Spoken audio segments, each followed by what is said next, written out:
High school, class 10, class 10, ठीक है। पढ़ाऊंगा इसमें, देखो क्या पढ़ा। साइंस में आपके लिए स्पेलिंग होती है SCIENC, साइंस।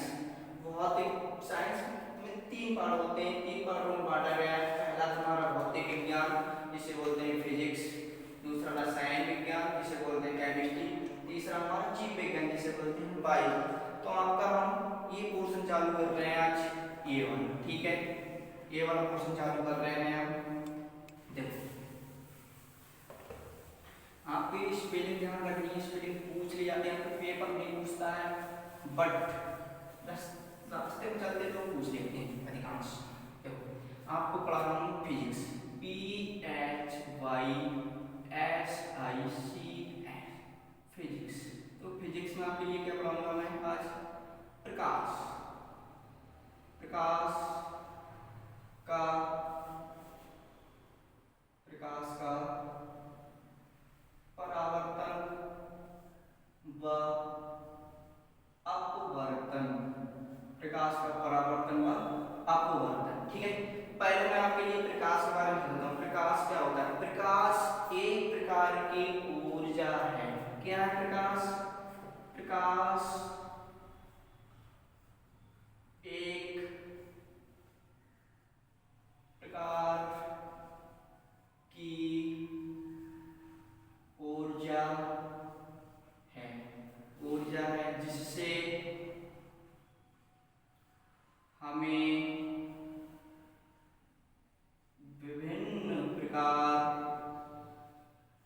की वस्तुएं दिखाई देती हैं, ठीक है। प्रकाश एक प्रकार की ऊर्जा है जिससे हमें विभिन्न वस्तुएं दिखाई देती हैं, ठीक है। अब इसकी विशेषता देख लेते हैं। किसकी विशेषता है? प्रकाश की। तो वो गुण विशेषता बोले तो गुण, देखो नंबर 1, यह हमेशा सीधी लाइन में चलता है, ठीक। दूसरा, यह अपवर्तन की घटना को व्यक्त करता है, ठीक है। तीसरा पॉइंट है, यह परावर्तन की घटना को व्यक्त करता है, ठीक। तो चौथा पॉइंट है, यह इसकी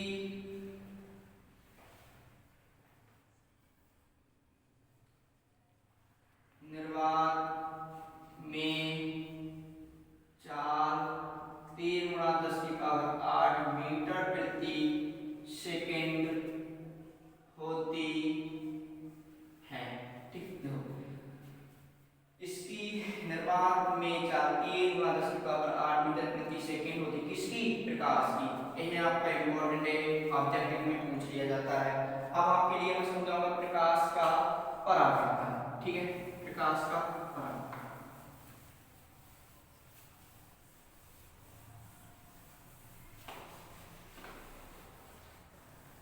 प्रकाश का एक क्या ले लेंगे हम? चमकदार सतह ले लेंगे, ठीक है।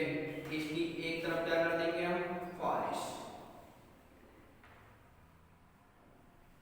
चमकदार सतह ले लेंगे। सतह कैसे लेंगे हम? समतल सतह लेंगे। समतल सतह की एक तरफ क्या कर देंगे? पॉलिश, ठीक है। तो इस पे देखते हैं प्रकाश का परावर्तन किस तरह होता है। ये क्या डालेंगे? अभिलंब। अभिलंब डालते हैं, इसे 90 अंश का कोण आता है, अभिलंब, ठीक है। एक प्रकाश की किरण गिरेगी जिसका हम परावर्तन करेंगे। एक प्रकाश की किरण आ रही है, ठीक है, इसे क्या बोलेंगे? आपतित,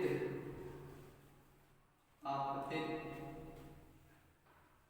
किरण, ठीक है। परावर्तन के बाद इधर चली जाएगी,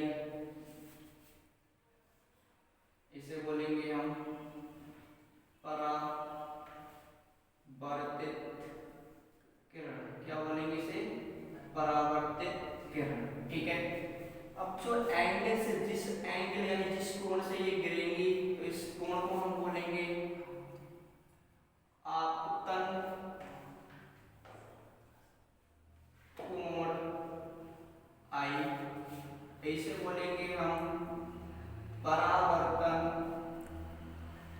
कोण आ। परावर्तन कोण आ। अब देखो इसकी परिभाषा कैसे करके लिखेंगे, इसकी परिभाषा। किसी भी प्रकाश की, कोई भी प्रकाश होता है, किसी भी प्रकाश की किरण आएगी, वो हमारी चमकदार सतह पर टकराएगी और उसी माध्यम में वापस लौट जाएगी जिस माध्यम से ये आई होगी।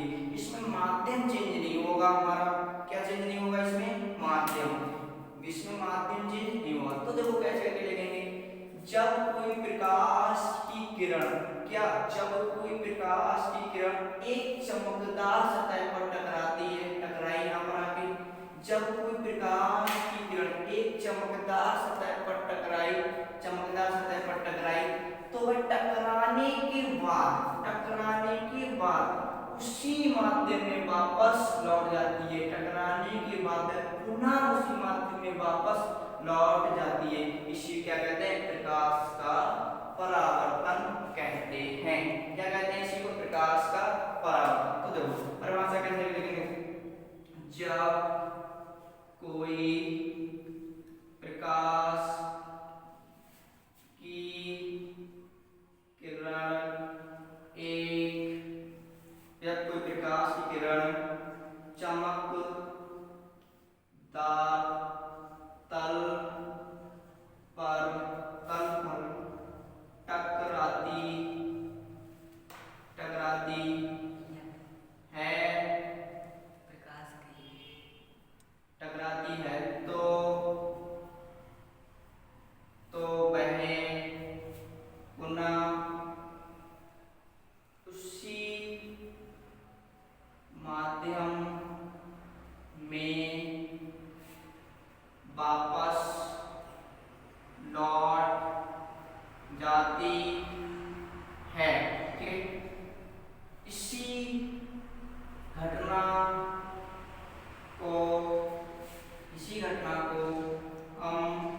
इसी घटना को प्रकाश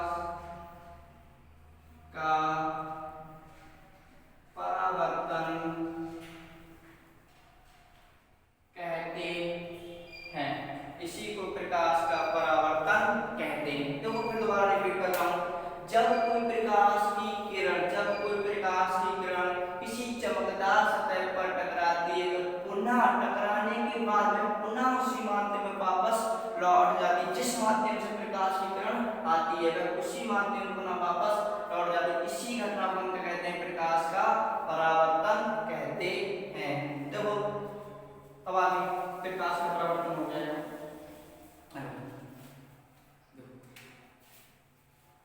नियम, प्रकाश के परावर्तन के नियम क्या? पहला नियम क्या है? यहाँ से जो किरण गिरेगी उसे हम आपतित किरण, जो टकराने के बाद जाएगी उसे हम परावर्तित किरण कह देंगे। ठीक है। और इसे क्या कहेंगे हम? अभिलंब। तो देखो ध्यान से, आपतित किरण, आपतित किरण कामा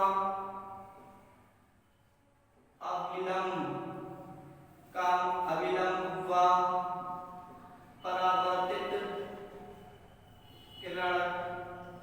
परावर्तित किरण तीनों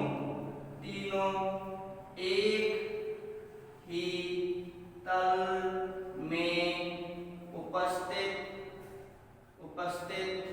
होते हैं। तल कह दो, चाहे यहाँ पर बिंदु कह दो। देखो आपतित किरण कामा अभिलंब व परावर्तित किरण। देखो ध्यान से, आपतित किरण ये है, अभिलंब क्या है? ये है, और क्या ये? परावर्तित किरण। देखो तीनों क्या है? एक ही पॉइंट पर है, है। देखो दूसरा पॉइंट, देखो दूसरा पॉइंट क्या है, आपतन कोण, आपतन कोण व परावर्तन कोण, परावर्तन कोण, परावर्तन कोण आर दोनों बराबर होंगे, दोनों कैसे होंगे, बराबर होंगे। तो भाई ये पॉइंट ध्यान से समझो, आपतन कोण आई व परावर्तन कोण आर दोनों कैसे होंगे, बराबर होंगे। देखो यहाँ से ध्यान से, जिस कोण से ये किरण हमारी गिरेगी, यानी जितना कोण ये होगा, जितना कोण ये होगा, उतना ही कोण कितना होगा, ये उतना ही ये होगा। जैसे मान लो ये है, ये गिरी किरण, ठीक है, इसने ये वाला एंगल लेंगे, ये नहीं लेंगे, ये वाला लेंगे अभिलंब से। यहाँ से जितना अगर 60 अंश का कोण बनाते हुए गिरी, तो ये 60 से ही वापस परावर्तन के बाद वापस लौटेगी, 60 से अगर ये गिरी तो 60 से ये वापस लौटेगी। बस इतना समझ लो यहाँ से ध्यान से, ठीक है।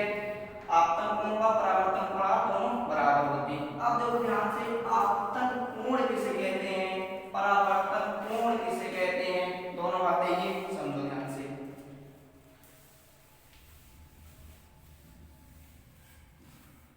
क्या हमारा आपतन, आपतन कोण, आपतन कोण क्या होता है हमारा, देखो ध्यान से, आपतित किरण व अभिलंब, अरे भाई आपतित किरण व अभिलंब, आपतित किरण व अभिलंब के बीच जो कोण बनता है उसी को क्या कहते हैं, हम आपतन कोण कहते हैं। ध्यान से समझो, एक किरण गिर रही है आ से, आपतित अभिलंब, आपतित व अभिलंब के बीच जो कोण बनता है उसे क्या कहते हैं, हम आपतन कोण कहते हैं। आपतित किरण व अभिलंब के बीच कैसे फिर लिखेंगे इसे, देखो आपतित, आपतित किरण व अभिलंब, अभिलंब के बीच जो कोण बनता है उसे क्या कहते हैं, उससे आपतन कोण आई, ठीक है, आई से ब्रेक करते हैं इसे, आई कहते हैं, ठीक। दूसरा देखो, अब बात आती है आपतन कोण पूरा हो गया ना, आपतित किरण व अभिलंब के बीच जो कोण बनता है उसे क्या कहते हैं, आपतन कोण। अब देखो इससे ध्यान रखेंगे, आ से आपतित तो आ से आपतन, ऐसा मत कर देना इधर परावर्तन कर दो इधर आपतन कर दो, ठीक है, आ से आपतित, ठीक है। देखो इससे क्या हो रहा है, आ से आपतित तो आ से आपतन, ठीक है, ध्यान रखना इसके बाद। देखो परावर्तन की, तो परावर्तन कोण क्या है, अभिलंब व परावर्तित किरण के बीच जो कोण बनता है उसे क्या कहते हैं, परावर्तित। ऐसे देखो ध्यान कैसे लेंगे, पा से परावर्तित तो पा से परावर्तन, ठीक है, इस तरह ध्यान रखना इसे। देखो परावर्तन कोण, परावर्तन, ठीक है, ध्यान से देखो, अभिलंब व परावर्तन, परावर्तन किरण के बीच जो कोण बनता, जो कोण बनता है उससे परावर्तन कोण आर से व्यक्त करते हैं, आर कहते हैं, इसे आर से व्यक्त करते हैं इस मान से, ठीक है। पूरी कंडीशन होगी इसकी, बस इतना ही होता है परावर्तन। अब तो ये बात सुनो ध्यान से, इंपॉर्टेंट बात क्या होती है, देखो ध्यान से, आपको इस किरणों के बारे में समझा दूं। देखो आपतित किरण और परावर्तित किरण ये क्या है, ये जिस एंगल से हमारी गिरी, मान लो 30 अंश के कोण से बनाते हुए गिरी, तो 30 अंश के कोण से ये भी गिरेगी। और एक बात ध्यान रखो, ये 30 अंश के कोण से गिरेगी, ये भी तो एंगल बराबर होंगे दोनों, तो आपतन कोण और परावर्तन कोण दोनों बराबर होंगे। लेकिन ऐसा नहीं होगा, ये किरण थोड़ी सी ऊपर उठी रहे, ये किरण थोड़ी सी अंदर दबी रहे। हम जब इसे ऐसे करके अगर किसी चीज से छुएंगे, चलाएंगे, तो तीनों ये हमेशा छूता हुआ जैसे मार कर ये ऐसे अगर चलाएंगे तो तीनों को अभिलंब को भी और परावर्तित व आपतित किरण को भी, तीनों को इस तरह छूता हुआ जाएगा। जैसे देखो ध्यान से, ध्यान से, जैसे ये हमारा अभिलंब है, ये हमारा अभिलंब, ब्लैक पेन जो है ये हमारा अभिलंब है। देखो ध्यान से देखो, ये हमारा अभिलंब है और ये कोई सतह है चमकदार सतह पर, ठीक है। ये नीला पेन हमारा काया, ठीक, ये हमारी कौन सी किरण हो गई, आपतित किरण हो गई, ये हमारी परावर्तित किरण हो गई। ध्यान से देखो, यहाँ से ध्यान से, ये आपतित किरण हो गई हमारी, ये हमारी परावर्तित किरण, ये हमारा क्या है, अभिलंब। अगर हम इस मार्कर को इस तरह करेंगे, इस तरह से, तो ये देखो तीनों को छूता हुआ जाएगा। देखो ध्यान से, तीनों को छूता हुआ जाएगा। ऐसा नहीं है एंगल तो बराबर हो, एंगल ये भी बराबर 30 का और ये भी बराबर, ऐसा नहीं होगा ये इधर पीछे से आ जाए थोड़ा सा, ठीक है, और ये ऐसे भी हो जाए, ऐसा नहीं, तीनों हमेशा ऐसे ही जाएंगे कि इस तरह, ठीक है। समझ में आ गया, डन। तो एक बार और समझ लेता हूं, बराबर देखो, जो किरण गिरेगी उसे आपतित किरण, जो किरण परावर्तित होगी उसे परावर्तित किरण, ठीक है। एक अभिलंब होगा, ठीक है, आपतित किरण किसी चमकदार सतह पर टकराए तो पुनः वह उसी माध्यम में वापस लौट जाती है। हमेशा ध्यान रखना, इसमें माध्यम चेंज नहीं होता, जिस माध्यम से किरण आती है उसी माध्यम में वापस लौट जाती है, ठीक है। आज के लिए दोस्तों इतना ही बस, अब बढ़ता आपके लिए अगले वीडियो में। हमारे चैनल को लाइक करें और कमेंट करें, ठीक है। अगर कोई गलती हो तो कमेंट कर दे प्लीज, ठीक है। बस डन, ओके, बाय बाय।